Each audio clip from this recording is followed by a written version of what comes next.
ओम शांति।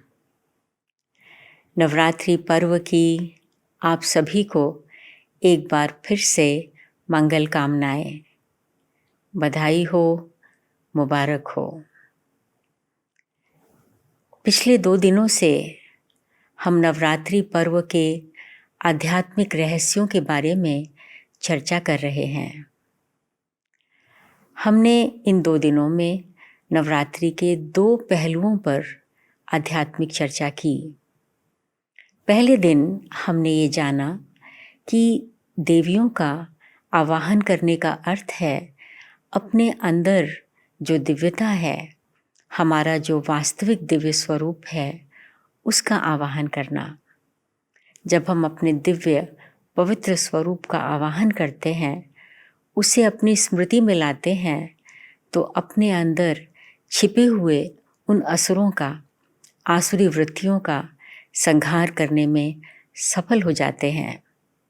दूसरे दिन हमने ये जाना कि जागरण का अर्थ है अपने जीवन में जागृति लाना, अपने जीवन में ज्ञान सूर्य का उदय करना, अपने जीवन में एक नया सवेरा लाना। हमने ये भी जाना कि भजन और कीर्तन गाने का अर्थ ये है कि हम अपने मुख से केवल संयम युक्त वचन ही बोलें। हम ऐसे वचन बोलें जो अन्य के हृदय को शीतलता प्रदान करें, सुख दें, कभी भी किसी को कष्ट न पहुंचाएं। मुझे बहुत आशा है कि आप सब इन बातों को फिर से दोहरा रहे होंगे, किसी न किसी हद तक अपने जीवन में लाने का प्रयास अवश्य कर रहे होंगे। उसी में ही खुशी है, उसी में सफलता है। आज हम नवरात्रि पर्व की जो विधि है नवरात्रि पर्व को मनाने की, उसके तीसरे पहलू पर चर्चा करेंगे। और वो तीसरा पहलू है व्रत, उपवास। जैसे नवरात्रि पर्व के मनाने की विधि में जागरण का बहुत महत्व है, ऐसे ही व्रत रखने का भी बहुत महत्व है। बहुत से लोग, मुझे बचपन से याद है कि नवरात्रि के दिनों में 1 दिन का उपवास अवश्य रखते हैं। कुछ लोग 2 दिन उपवास करते हैं और कुछ तो ऐसे भक्त होते हैं जो पूरे ही 9 दिन का उपवास रखते हैं, पूरे ही 9 दिन वो व्रत रखते हैं। व्रत रखना सचमुच बहुत फायदेमंद है, न केवल आत्मा के लिए परंतु शरीर के लिए भी ये बहुत फायदेमंद है। व्रत रखना माना अपने को डिसिप्लिन में, अपने को अनुशासन में रहना सिखाना। व्रत रखना माना अपनी इंद्रियों को संयम में रहना सिखाना। अन्यथा आपने बहुत बार शायद अपने जीवन में या किसी अन्य के जीवन में देखा होगा कि जब हमारी दृष्टि किसी स्वादिष्ट व्यंजन की ओर जाती है, जब नाक के द्वारा हमारे अंदर उस स्वादिष्ट व्यंजन की महक, सुंदर सी खुशबू अनुभव होती है, तो पेट भरा हुआ होने के बाद भी व्यक्ति के हाथ उस व्यंजन की ओर बढ़ जाते हैं। ज़बान, जिह्वा मचल उठती है उस स्वादिष्ट व्यंजन को स्वीकार करने के लिए। और व्यक्ति जब अपने को कंट्रोल नहीं कर पाता है तो उस व्यंजन को वो स्वीकार कर लेता है बहुत बहुत खुशी से और बहुत प्रेम से।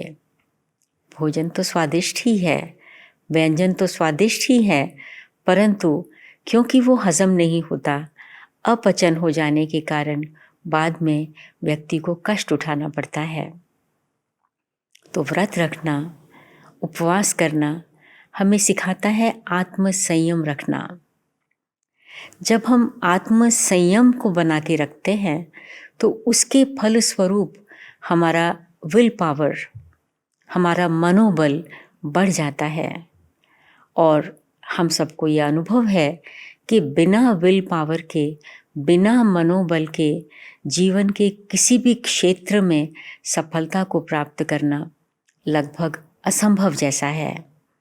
कई बार हमें कई चीज़ों की इच्छा होती है, बहुत अच्छे अच्छे संकल्प भी मन में पैदा होते हैं, बहुत अच्छे अच्छे प्लान्स भी हम बनाते हैं, लेकिन विल पावर स्ट्रॉन्ग न होने के कारण, मनोबल दृढ़ न होने के कारण हम उन अपने प्लान्स को प्रैक्टिकल में नहीं ला पाते हैं। तो जब हम व्रत रखते हैं तो व्रत रखने से संयम बढ़ता है और संयम बढ़ने से मनोबल बढ़ जाता है। न केवल इतना ही, परंतु व्रत रखने से शरीर में हल्केपन की महसूसता होती है। व्रत रखने से बहुत सारे टॉक्सिन्स हमारी बॉडी से, हमारे शरीर से एक्सक्रीट आउट हो जाते हैं। तो व्रत रखने के तो बहुत फ़ायदे हैं, न केवल आत्मिक रूहानी फ़ायदा है, न केवल जिस्मानी फ़ायदा है, परंतु इकोनॉमिकली भी, फाइनेंशियली भी व्रत रखने का बहुत फ़ायदा है। लेकिन प्रश्न ये उठता है कि क्या केवल खाने पीने के व्रत रखने से हम देवी माँ को प्रसन्न कर पाएंगे? क्या केवल खाने पीने के व्रत रखने से हम सदा काल के लिए देवी माँ की कृपा दृष्टि के, उनके वरदानी हस्तों के अधिकारी बन पाएंगे, ताकि हमारा जीवन सदा काल के लिए विघ्नों, समस्याओं और कठिनाइयों से मुक्त हो सके? शायद नहीं। इसलिए ये भी बहुत ज़रूरी हो जाता है कि हम व्रत के भी सही और पूरे अर्थ को समझ लें। खाने पीने का व्रत, उसका तो फ़ायदा है ही, परंतु ये काफ़ी नहीं है। व्रत रखना है हमें हमारी बुराइयों का। व्रत का अर्थ होता है प्रतिज्ञा, प्रॉमिस, दृढ़ संकल्प, वाव, टेकिंग ए वाव। हम एक संकल्प करते हैं, दृढ़ संकल्प करते हैं, प्रतिज्ञा करते हैं, इस बुराई को आज के बाद हम अपने जीवन में आने नहीं देंगे। उदाहरण के तौर पर, अगर आपके जीवन में एक ऐसी कमज़ोरी है कि आप कोई भी अच्छे काम को पोस्टपोन कर देते हैं, उसको आज के काम को आज नहीं करते हैं, तो आज आप ये व्रत लीजिए कि आज का काम मुझे आज ही करना है, आज के काम को मुझे कल पर नहीं छोड़ना है। कोई कितना भी मुझे उकसाने की कोशिश करे, कोई कितना भी मुझे प्रोवोक करे, लेकिन मुझे गुस्से में नहीं आना है, मुझे इरिटेट नहीं होना है, मुझे परेशान नहीं होना है, मुझे गुस्से में आकर कटु वचन नहीं बोलना है, मुझे गुस्से में आकर नाराज़ नहीं हो जाना है, रूठ नहीं जाना है। ऐसा व्रत लीजिए। व्रत लीजिए कि कुछ भी हो, कितनी भी प्रकार की कठिनाइयाँ सामने आ जाएं, परंतु मुझे अपनी शांति को भंग नहीं होने देना है। मुझे अपनी शांति को, अपनी मानसिक स्थिरता को कायम रखना है और अपनी बुद्धि को समस्याओं की ओर न ले जाने की बजाय मुझे अपनी बुद्धि को समाधान की ओर ले जाना है। समस्या की गहराई में नहीं, मुझे समाधान की गहराई में जाना है। तो इस प्रकार के व्रत अगर हम लेते हैं तो हमारे जीवन में एक बहुत श्रेष्ठ परिवर्तन आता है और इस श्रेष्ठ परिवर्तन के आधार पर हम देवी माँ के करीब होते जाते हैं। और यही तो उपवास का अर्थ है। उप माना समीप और वास माना रहना। तो हम उपवास करते हैं, सिर्फ खाने पीने का नहीं, मगर हम ऐसा उपवास लेते हैं, ऐसा व्रत लेते हैं जिससे हमारे जीवन में ऐसा श्रेष्ठ परिवर्तन आता है कि हम देवी माँ के समीप पहुँचते जाते हैं और उनके वरदानों के अधिकारी बन जाते हैं।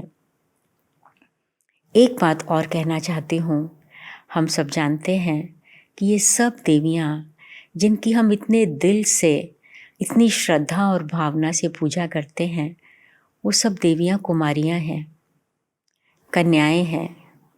बेशक उनको माँ कह के पुकारते हैं, उसका फिर एक अलग अर्थ है, जो फिर हम कभी दूसरी बार बात करेंगे, परंतु वो सब कुमारियाँ हैं, कन्याएं हैं, वर्जिन्स हैं, यानी वो पवित्र हैं। अगर हम देवी माँ के समीप पहुँचना चाहते हैं, उनके वरदानों के अधिकारी बनना चाहते हैं, उनकी कृपा दृष्टि के अधिकारी बनना चाहते हैं, तो हमें पवित्रता का व्रत लेना होगा। अगर जीवन भर के लिए पवित्रता का व्रत ले सकें तो बहुत ही अच्छा है, क्योंकि पवित्रता ही सुख शांति की जननी है। और अगर जीवन भर के लिए पवित्रता का व्रत आप नहीं ले सकते, तो एक एक्सपेरिमेंट के तौर पर, एक प्रयोग के तौर पर 6 महीने के लिए पवित्रता का व्रत लीजिए। और जब मैं ये कहती हूँ पवित्रता का व्रत, माना पवित्रता हर स्तर पर, अपने मानसिक स्तर पर पवित्रता, अर्थात हमारे संकल्प पवित्र हों, हमारी बुद्धि में कोई भी प्रकार की ऐसी पुरानी गलत यादें ना हों जिससे हमारा मन हृदय दुखी हो, हमारी बुद्धि भी शुद्ध हो, पवित्र हो, बौद्धिक पवित्रता, हमारे संस्कारों की पवित्रता हो, हमारे वचनों में, हमारे बोल में पवित्रता हो, हमारे कर्मों में पवित्रता हो, शारीरिक पवित्रता हो, हमारे चारों ओर की सराउंडिंग्स की स्वच्छता और पवित्रता हो, हमारे संबंधों में पवित्रता हो, हमारी दृष्टि में पवित्रता हो, हमारी वृत्ति में पवित्रता हो। हम एक दूसरे को देखें, आत्मिक दृष्टि से देखें, हम एक दूसरे को देखें, उस परमात्मा की संतान के रूप में देखें, तो हमारे जीवन में पवित्रता का आगमन होता जाएगा, पवित्रता हमारे जीवन में बढ़ती जाएगी। और जितना जितना हमारे जीवन में पवित्रता आती जाएगी, उतना उतना हमारे जीवन से दुख और अशांति, समस्याएं और विघ्न, कठिनाइयां और मुश्किलें स्वाभाविक रूप से हमारे जीवन से बहुत बहुत बहुत दूर होती चली जाएंगी और हमारा जीवन सुख शांति से भरपूर हो जाएगा। यही तो कामना रखते हैं हम देवियों की आराधना करते समय, पूजा करते समय। तो ये देवियाँ, ये शिव शक्तियाँ, ये जगदम्बा, भवानी, दुर्गा, पार्वती हमसे यही पुकार करती हैं कि अब अपने जीवन को पवित्र बनाओ, अब अपने जीवन को ऐसा श्रेष्ठ बनाओ, ऐसा व्रत लो कि आपका जीवन ऊंचा और महान बने और आपके जीवन में सदा काल के लिए सुख और शांति आ सके। तो आज इतना ही। कल हम फिर मिलेंगे, नवरात्रि के चौथे पहलू पर चर्चा करेंगे।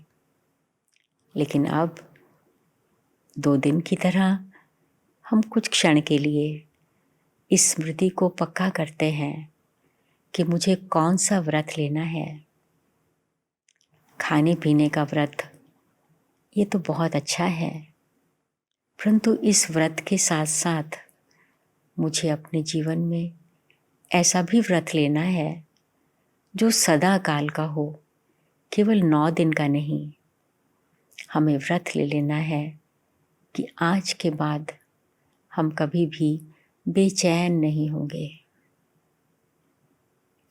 आज के बाद हम कभी भी तनाव में नहीं आएंगे, आज के बाद हम कभी भी परेशान नहीं होंगे, न खुद परेशान होंगे, न किसी को परेशान करेंगे। हम कभी भी किसी के लिए विघ्न नहीं बनेंगे।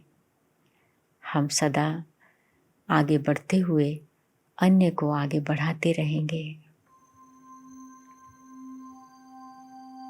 स्थित हो जाइए अपनी आत्मिक स्मृति में, खुद को एक सितारे के रूप में देखिए प्रकृति के मध्य में, और ऐसी प्रतिज्ञा, ऐसा व्रत दिल से कर लीजिए।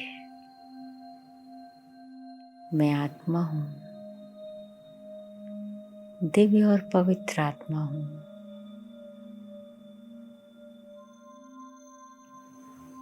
परमात्मा परम पवित्र पिता की संतान हूँ। पवित्रता मेरी पूंजी है। पवित्रता मेरा अनमोल खजाना है। इस खजाने को मुझे वापस अपने जीवन में लाना है।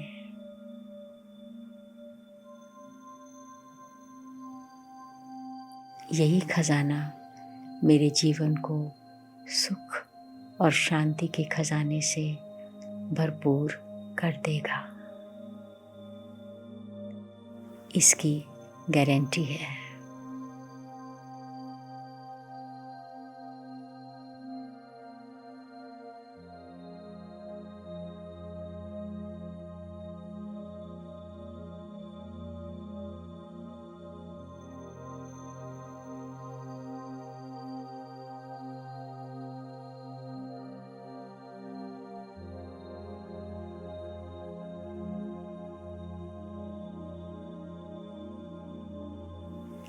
तो जैसे खाने पीने का आप बहुत दृढ़ता से व्रत रखते हैं, कुछ भी हो वो चीज़ नहीं खाते हैं जो व्रत के अनुसार नहीं खानी है, इसी प्रकार आत्मा के लिए भी ऐसा व्रत कोई ज़रूर ले लें जो आपके जीवन को सदाकाल के लिए सुख और शांति से भरपूर कर दे।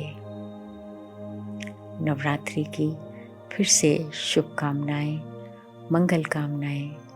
ओम शांति।